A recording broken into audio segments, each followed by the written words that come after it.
Oke,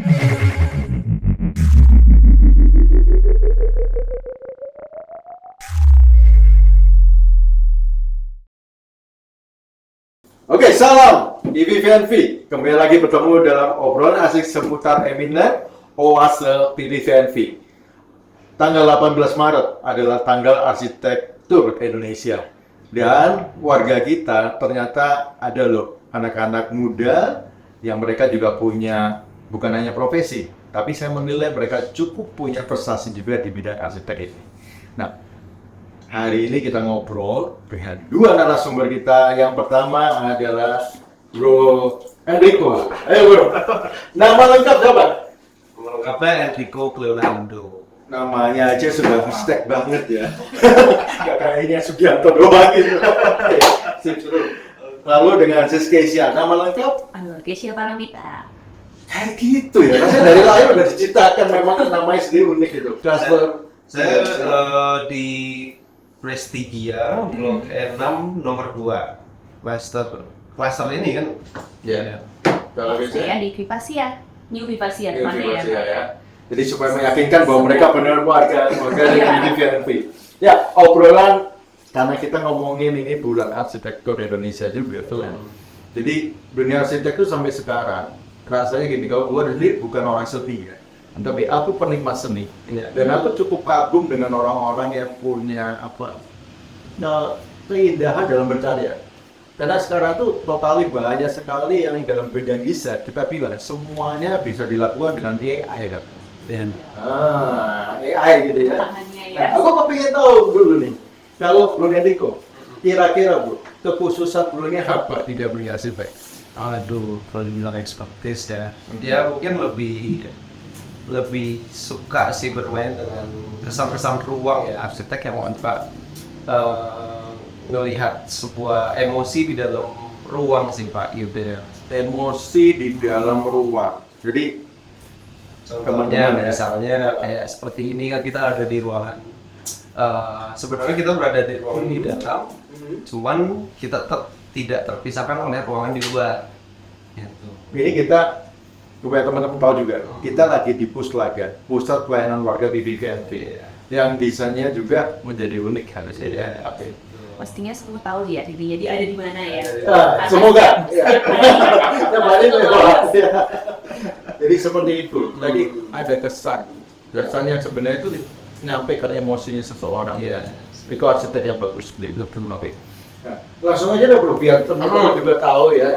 Jadi kalau para warga yang belum tahu, ini Puslaga itu desainnya oleh Bro Enrico, bener nggak? Ya, seingatku ini 8 November tahun 2020 peresmiannya. Betul. Bener ya? Oke. Nah, apa yang tujuan dulu membuat desainnya seperti ini? Ada masing-masing tertentu, pesan tertentu untuk Puslaga kita? Jadi yang pertama sih dulu karena tujuannya di sini sebagai wadah ya untuk semua warga. Jadi di sini sengaja kita bikin space yang memang nggak terbatas Pak, wanted semua gitu. Jadi Ini makanya semua ya? Betul. Jadi pemakaian materialnya dan form dari bangunannya juga kita bentuk seorganik mungkin.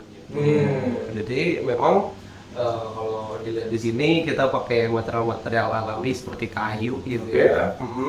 Karena sebenarnya dari material kayu ini bisa mendorong ya dari sifat psikologisnya itu bahwa emosi-emosi yang akan ditangkap dari indra-indra kita yang merasa seperti ada material kayu, ada material besi. Nah itu membuat secara psikologis kita tuh menjadi lebih sehat gitu. Oke, ini tentunya para teman-teman juga, ya, teman-teman juga mungkin banyak yang kadang-kadang kita mau mendesain ulang, ya. Kita ingin tahu dong, kalau kayu sendiri sebagai konsep utama dan karakter ya, utama kayu kan. Kayu itu punya apa sih energi yang dibawa? Jadi memang ada penelitiannya sih Pak mengenai material alami yang dibawa dari alam gitu ya ke dalam bangunan. Contohnya seperti kayu gitu ya. Jadi kayak kalau kayu itu memang saat dia bersentuhan dengan indera penglihatan, ciuman, indera kita gitu. Kalau di sini indra perabanya kita bisa rasakan. Ciuman kita bisa cium bau-bau kayu seperti apa. Nah, bentuk peraba kita bisa Iya. melepaskan Ke sana, ya. Ya, gitu. Terus itu akan membangun suasana yang bisa merelaksasi tubuh, Pak. Wah, seru. Nah, para warga BBVNV, ini juga kita lagi punya proyek yang lain yang lagi digarap sama nih C1 nih, Asia Paramita. Ngomongnya tuh namanya proyek apa tuh? Apa tuh? Nah, Di tapi dalam apa? BVNV. Dalam BBVNV, apartemen apa? Bisa apa itu bangunannya? Apa ini? Jangan terlalu ini kebayangnya tuh yang terlalu Kebayang rinci gitu ya, ya. gitu ya. Nanti jadi saingan yang lain di developer. Tapi apartemen ini adalah apartemen apa sih? Apartemen burung merpati. Burung merpati. Iya. Aku boleh lihat dong desainnya yang kira-kira nanti warga Punya bisa kisarannya. kita bisa sama-sama mungkin bisa wujudkan di sana gitu ya. Gitu. Gimana? Bisa ya? Oke, kata kasih nih. Jadi kita mau bikinnya begini. Ya. Karena ada burung merpatinya kita ada 30 Yang kita akan kit coba ya. jaga kit itu juga boleh ekor ya. Harus tetap di 30 ekor. Ya. Jadi 15 pasang harapannya nanti mau dikontrol dengan pemantauan jumlah telurnya. Oke. Berarti kita kurang lebih butuh 15 kotak seperti ini ya. Oke, dan desain kotaknya kalau kita lihat kembali kontennya kayu yang minimalis itu ya. Nah ternyata senada ya, Senada seperti ya. istilahnya. Jadi supaya merpatinya pun juga happy. Iya. Dan Oke, juga di warga Lidia. menyatu dengan alam gitu ya di antara pohon-pohon di taman kuburan. Intinya tiang-tiang dan dia floating aja gitu. Iya. Tapi satu kesatuan. Iya, kita juga ucapkan terima kasih untuk warga yang selama ini ya kita lihat mereka juga swadaya untuk membangun beberapa rumah-rumah yang ada ya. Ya proaktif, mereka proaktif. Ya, nanti kita bisa diskusi lebih lanjut ya supaya hari ini bisa kita wujudkan capai. Jadi bersinergi dengan yang sudah ada gitu ya. Oke, guys ya, kalau lihat tadi dan sentuhan kayunya tetap ada. Nah, apalagi yang paling penting mau diekspos dari desain tiga ini? Mungkin kalau kita lihat dari penyelesaian masalahnya kan di sana sekarang kotorannya terpencar-pencar. Benar ya, warga seringkali kan kita lihat kan kalau kita mengadakan acara bazar segala Di macam. sana, Iya. gitu. Jadi sekarang kalau Iya. dipusatkan di satu titik, Oke. tapi juga view-nya masih bagus bentuknya. Di satu titik ya, jadi untuk membatasi tadi ya. Oke. Kemudian jadi dari sini kalau misalnya lihat ke arah sana masih ada motif-motif ini untuk kotak-kotaknya itu, jadi nggak merusak pemandangan lah gitu. Iya. Ya kita harapkan ya menjadi Ya, satu lah. seperti itu ya. Nah ini sebenarnya gini Bro Enrico sama Kesia ya. Ternyata bukan hanya sebuah desain yang menarik ya. Jadi para warga kemarin kita itu sudah menentukan sebuah tempat. Ya, kita udah pastikan oh tempatnya kira-kira di sini. Tapi ini serunya mereka. Saya bilang aplaus dulu untuk mereka ya. Mereka juga yang mendesain. Mereka mencoba mencari suara dari orang-orang yang sekarang yang ada di sini. Kira-kira siapa sih yang pengunjung yang suka dengan merpati ini? Yes, jawabannya mengejutkan loh. Dan ternyata variasinya banyak Variasi ya? sekali. Siapa aja itu? Dari usia lanjut, ternyata pagi-pagi Senior, senior ya, usia senior itu suka ke sana pagi-pagi di hari Sabtu Minggu. Oke. Itu kasih makan. Kemudian menjelang agak siang tuh anak-anak balita yang belum sekolah. Anak-anak balita juga suka. Iya, suka lihat dulu itu sekitar jam 9, jam 10. Oke. Menjelang sore itu sekitar jam 4 ya, itu baru anak-anak yang baru pulang sekolah main-main di sana. Ada siklusnya ya. Jadi ternyata ternyata tempat itu tempat yang enak untuk ngumpul gitu Iya. ya. Mungkin ada relaksasi juga ya jadinya ya. Nah karena itu kenapa warga BBVNV ya kita tidak jadi mengalokasikan ke satu tempat. Ya tadinya kita pikir itu paling oke lah jauh dari tempat yang lain. Tapi karena ini Misterinya gara-gara iya, karena banyak orang-orang yang masih suka. Jadi kita harus buat kayak apa ya? Wadah Vivasi ya, bukan vivasi apa fantasi ya beda. Yang banyak burung-burung itu apa? kayak di Venice. Oh, Venice, Venice ya? Italy. Apa gitu ya? Kita nggak tahu dengan Italia dong. Iya. Kalau kangen bisa ke Taman Kubu. Satu lagi, kalau bicara tentang idealisme gitu ya. BBVNV ini kepingin dong. Kita tuh punya konsep salah satunya di Teluk Nusantara gitu ya. Nah, balai warga itu jadi idaman kita. Kita punya tempat pertemuan yang benar-benar semua warga bisa bersatu, beraneka ragam kita berkumpul, Belajar bareng. belajar kuat aja belajar bareng. acara misalkan sholat id bareng, sholat kembali, perayaan agama yang lain juga bersama-sama hari besarnya. Nah, Ada pertunjukan pertunjukan juga. Iya. Apa yang paling penting, yang paling menarik kalau dikaitkan dengan suatu kali kalau kita mau desain tempat balai warga yang konsep yang sama. Ya bisa beranggur. Iya. Tadi kalau dilihatnya sih mungkin lebih ke arah objektifnya ke beragaman ya. Beragama ya. Sama kan kita dari PVNV Core sendiri kita punya keberagaman etnis, suku, budaya. Setuju ya teman-teman ya? Di warga Biasa kita angkat, baik juga dari profesi, pelopor, segala. Nah dari beberapa faktor itu kita bisa gabungkan di mana tempat peneliti yang menjadi pada warga ini itu bisa diperuntukkan untuk mendapatkan aktivitas dari warga untuk warga sendiri. Oke, ini menarik dari warga untuk warga sendiri. Dan rasanya di kita sebenarnya berarti ya cuma berbeda suku agama, Iya. profesinya pun aneka ragam, lintas generasi juga. Iya ini tadi. Rasanya jadi potensi ekonomi kreatif. Betul. Memungkinkan banget ya. Banget. Kita kalahkan tuh Iya. gitu kan ya. Siapa tahu kita jadi staf pengusung nih Pak di BSD, ya kan? Siapa tahu nanti kita bisa connect lagi dari staf lainnya. Benar, sangat setuju sekali. Ya, kira-kira kalau kita wujudkan itu mantap dong. Bersedia untuk support ya. Kita mendesain sesuatu yang spesial Kita ya. bikin yang keren. Oke. Nah, ini ngobrol lagi nih, teman-teman anak-anak muda sekarang kan banyak gini ya, yang di PPNV saya lihat juga ada di dalam masa mungkin pemilihan jurusan.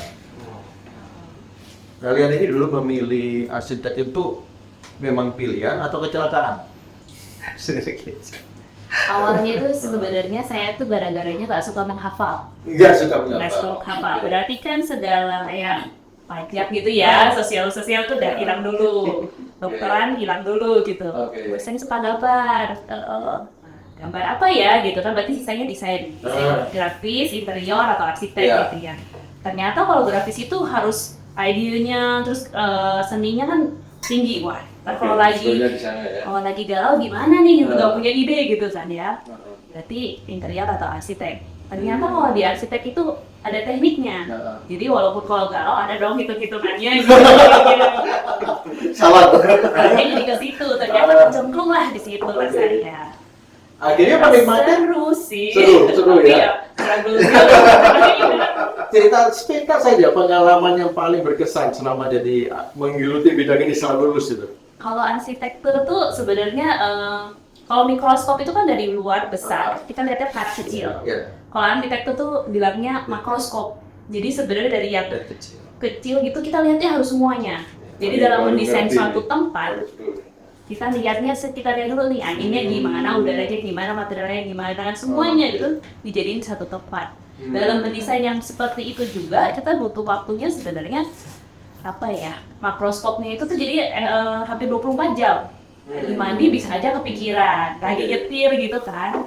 Nah itu tantangannya di situ sebenarnya. Jadi sebelum desainnya dapet tuh kadang-kadang nggak kelar-kelar rasanya. Jadi arsitek itu udah jadi pola hidup berarti. Iya. Dari sadari imajinasi terus itu. Iya. Menarik banget ya. Ini berarti yang suka mimpi, suka menghayal, masuk arsitek aja gitu ya. Makin khayalannya makin keren kan, wah jadi makin hebat. Ya, aku juga lagi nih bro, Enrico ya. Seorang arsitek itu bisa aja dia memilih memenuhi semua yang diminta oleh klien gitu ya. Tapi juga ada arsitek-arsitek yang itu sangat mereka punya idealisme tinggi gitu ya.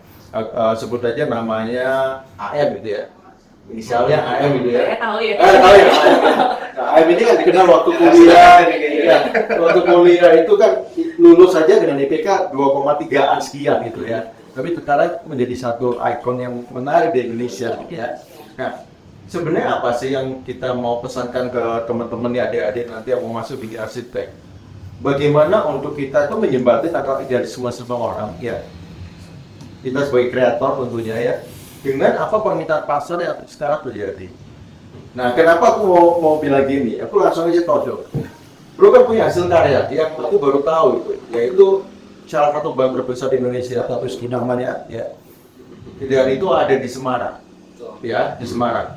Karena waktu kita lihat, ini desainnya beda banget dengan bank yang biasanya mereka punya. Jadi aku semakin bangga di warga kita tuh ternyata yang ikut mendesain di situ. Nah, proses itu gimana waktu itu ya Bank Sablon di Semarang ini? Ya mungkin pertama sih tetap balik ke tujuannya ya, apa yang kita mau achieve bersama sama klien itu kan. Karena tugas arsitek itu ya kita support klien dari from nothing yang nanti hasilnya akan menjadi sesuatu yang kita sukai berdua gitu. Jadi kan nggak mungkin ada yang suka, kitanya nggak suka. Oh itu tetap ada komunikasi. Yes, nah itu prosesnya. Jadi mau prosesnya itu kecuali terutama bank itu kan memang ada kantor tempatnya ya, ada tornya di situ ya kita harus ikutin. Cuman memang di saat itu pas kebetulan dapat salah satu orang yang apa ya PIC-nya ya Pak ya, PIC dari bank mungkin yang agak lebih enak nih untuk berdiskusi lebih jauh nih, kita exercise bangunannya lebih jauh, interiornya lebih jauh gitu. Jadi memang konsep yang mereka usungkan itu mau bawa kesan Indonesianya sebenarnya. Oh itu Indonesia juga ya ditonjolkan ya. Jadi di situ itu kita Withdraw itu konsepnya itu connected ya. Jadi kita bikin semua bangunan itu mengikat ya gitu. Dalam satu sisi formnya itu dikembangkan menjadi persegi. Gitu. Dan itu menjadi sebuah ikon kawasan juga sih sebenarnya. Tepatnya di jalan apa tuh di Semarang? Aku jalannya udah dulu. Dekat mana? Dekat BSB. Apa? BSB. Oh BSB. BSB. Mall itu. Oke. Nah itu dekat situ dan itu suatu terobosan sih. Biasanya kalau bentuk bangunan bank itu yang parkir sekarang kita Apalagi bang yang itu. dan ini warnanya harus biru ya, harus kuning gitu kan. Ya. Besar banget. Ya. Ini obrolan kita tuh sebenarnya nggak akan pernah habis sebenarnya. Jadi kalau ini dikaitkan ini deh, bagi ini apa aja? Mau diapain ini nih blok ini yang Kurang apa? Ini tadinya kita punya ide buat di sini ya. Kira-kira bisa nggak sih bikin di kawasan ini tuh apa ya untuk memfasilitasi dari penghuni kawasan ini gitu, misalnya komunitas ibu-ibu atau ruang area main anak-anak atau untuk para senior gitu. Jadi mungkin kita bisa bedakan dengan material-materialnya. Jadi apa? Ini kebetulan yang ada di sini kurang lebih buat mewakili kayu ya. Jadi mungkin ada yang kita bisa pakai dari kayu-kayunya. ini termasuk playground anak-anak juga bisa ya? Kita sesuaikan. Sampelnya playground Ya. anak-anak belum ada. Ya, ini teman-teman warga BPVRT ya. Jadi satu hal juga yang kita akan sama-sama kita sinergi bagaimana mengembangkan sesuatu yang sudah indah, sudah diberikan oleh developer, sudah baik gitu ya. Kita maksimumkan. Jadi fasum-fasum di tempat kita tentunya butuh diskusi dengan mereka yang memang expert di sana dan tentunya dengan warga ya. Nanti kita juga akan lihat apa yang paling penting ya. Area berarti rasanya suatu kali bukan hanya bagi warga ya. Tempat guna ya. Mungkin ada taman-taman tematik yang kita bisa siapkan ya. Jadi kita mulai dulu dari hal yang pertama dulu start apa tadi apartemen merpatinya. Apartemen dulu di BPVRT, tempatnya ada di sini. Kita wujudkan sama-sama ya. Kita punya Pak. Bagi warga tempatnya bisa jadi juga di tahun ini ya. Oke. Cak. Nah, bagi kalian dengan tantangan sebagai warga BPVMP ini makin kerasa nggak kearsitekannya? Energi kearsitekannya Bersyukur sih udah areanya udah oke sih ya, Iya. karena itu. Karena memang ini direncanakan sih gitu naik juga ya. Oke ya. Jadi tinggal nge-blend aja ya. Bener aja ya. Aku khusus tanya kamu guys, karena kamu kan baru masuk di BPVMP ini itu satu tahun kurang gitu ya. Apa yang kamu rasakan dari sisi kamu sebagai seorang arsitek ya yang hidup di kawasan seperti ini itu apa? Aku suka di bagian ini, pohon-pohonnya masih banyak, asri, jadi terasa sejuk ya. Kemudian beberapa tempat juga ada tempat-tempat istirahat itu juga nyaman, terus udah ya kalau secara desain senada gitu. Ada ya. Jadi overall sih ini didesain dengan baik, posisinya juga, terus sirkulasi udara juga cukup nyaman Oh, untuk iya. tinggal di sini. Berarti kalau suasananya yang biasanya udah mendukung, tinggal bangunannya kita lengkapi untuk dioptimalisasi kan area-nya. Oke. Makin betah ya Kak. Makin betah. Jadi nggak kemana-mana. Sambil minggu di sini ya. Sambil minggu di sini, ya. Bahkan bisa camping di sini kalau jauh-jauh. Oke. Nah, ada nggak sesuatu lagi terakhir ya? Mungkin pesan-pesan untuk adik-adik kita yang mau masuk ke jurusan arsitek ini. Apa yang paling penting kalau kita mau memilih jurusan arsitek atau menjalaninya nanti? Dari Bu Eniko dulu. Oh, oke. Yang paling penting faktor ya, terutama ya menjadi seorang arsitek itu harus rajin. Faktor utamanya coba rajin. Kalau tuh rajin, maksudnya ya kita kan kerja banyak gitu ya, kita kerja sampai malam, bahkan sampai pagi lagi gitu. Rajin jadi faktor utama. Yang kedua ya kita yang kata Kisah juga bilang kita pola pikir kita harus makroskopik tadi. Terus kita juga solving problem gitu. Iya, itu yang paling penting. Karena orang melihat arsitek tuh banyaknya kayak gambar aja, lu kan cuma gambar aja gitu. Oh gambar lama sih gua. Enggak, sebenarnya itu kita problem solving. Problem solving, ya. Kita cari solusi dari semua masalah. Seru banget ya. Jadi kepikir kalau seandainya dulu masuk arsitek gimana ya? Oke, yes. Kalau Gisa gimana?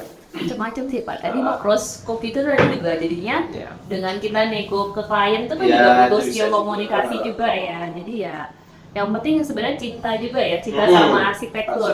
Karena pengerjaannya ya Pak bilang gampang. Lembur-lemburnya banyak ya. Ini kayaknya habis libur juga semalam. Kurang tidur gitu ya. Iya. Jadi ya kalau dalam perjalanannya itu dalam kuliahnya terus nanti kerjanya itu never ending lembur kan ya, karena mengejar target gitu. Dan Oke. kadang-kadang tuh kan target kita yang pasang sendiri. Iya. Idealisnya itu kan ya. Jadi Iya. ya kejarnya yang sebaik mungkin itu titik yang mana gitu. Jadi itu yang pentingnya gitu. Aku mau kasih surprise ke kamu. Jadi waktu Kesia ya bersedia untuk menjadi salah satu ya di pengurus Facility Development ya, itu ada satu orang warga kita yang melihat namanya, dia baru sadar ternyata kantornya dulu itu kamu pernah desain. Oh iya. Ya. Make sure deh Iya, Bapak ya. kantornya pernah didesainin dan akhirnya dia, wah surprise banget orangnya ada di sini. Ya, jadi itu keseruan ya teman-teman ya. Jadi semoga Oase ini semuanya menyatukan energi Iya. kita yang tadinya mungkin kita nggak pernah tahu, orang itu ada di sini. Gitu ya. Kumpul lagi di Ya, sini kita ya, mau dengan bersatu segala untuk kebaikan. energi positif membangun semua Witan Nusantara ini menjadi kawasan kita bersama. Ya, oke. Sampai ketemu lagi dan thank you kembali kita wujudkan apa yang ada, apa yang manfaati dan Balai Witan Nusantara kita. Ya, see you.